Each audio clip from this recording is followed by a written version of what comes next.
Your fat loss calculation. To get your personal customized recommendations, please enter some data about yourself. Determine your energy expenditure. Given that data, it is possible to calculate your base metabolic rate, BMR. This site uses the Mifflin Street GOR formula, which was the most accurate in 2 studies. The BMR resembles the resting metabolic rate.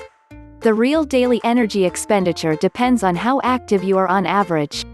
Based on that activity level, we calculate your actual total daily energy expenditure, TDEE. This is the number of calories you need to consume each day when you do not want to lose weight. Sedentary.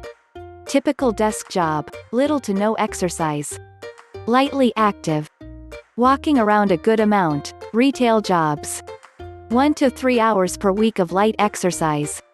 Moderately active. 3 to 5 hours a week, e.g. daily 15 minutes biking and 3 times heavy lifting per week. Very active. Construction workers, hard exercise 6 to 7 days per week. How much body fat do you have? Let's find out your body fat percentage. Based on your height and weight, your body fat percentage might be around %. The most accurate measurement would be a DEXA. Skin fold measurement with a good caliper is also pretty accurate. The easiest way is to just estimate it from some comparison. Learn your optimal macronutrient ratio. Macronutrients are nutrients that provide energy for your body. How many carbs can I eat?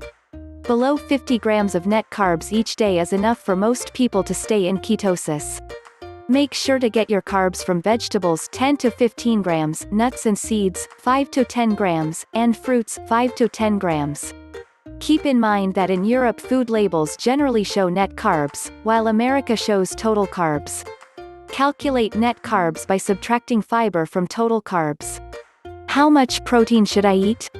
It is important to get enough protein to maintain your muscles, but not too much or it will kick you out of ketosis. Based on your personal data, you should stay above G if you are mostly sedentary. You can go as high as G if you put your muscles under a lot of new stress or with a large caloric deficit. High protein prevents muscle loss. When in doubt, choose the middle ground. For you, that's G. How much fat should I eat? Eat fat to your liking. You have chosen 25 grams of carbs and G protein. This means you have already kcal of your daily requirements covered. What's left for you to choose is how much fat to eat. Here you can choose your caloric intake. Try a moderate deficit and only go lower if you feel comfortable after about a week. If you stick to 25 grams of carbs, G protein, and G fat, you will eat kcal and lose kilogram lbs in the first month.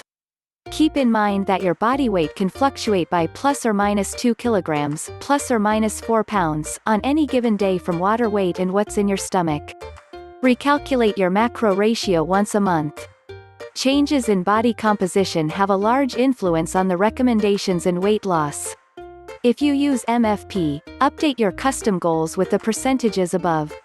Note, percentage in MFP and above is calculated for calories. Your weight loss forecast. Now to the fun stuff. A weight and body fat forecast for 1 year, starting today. Remember that this is a rough estimate and your personal results can differ. Choose kilogram or lbs, and then play around with your chosen fat intake to see how it affects weight loss.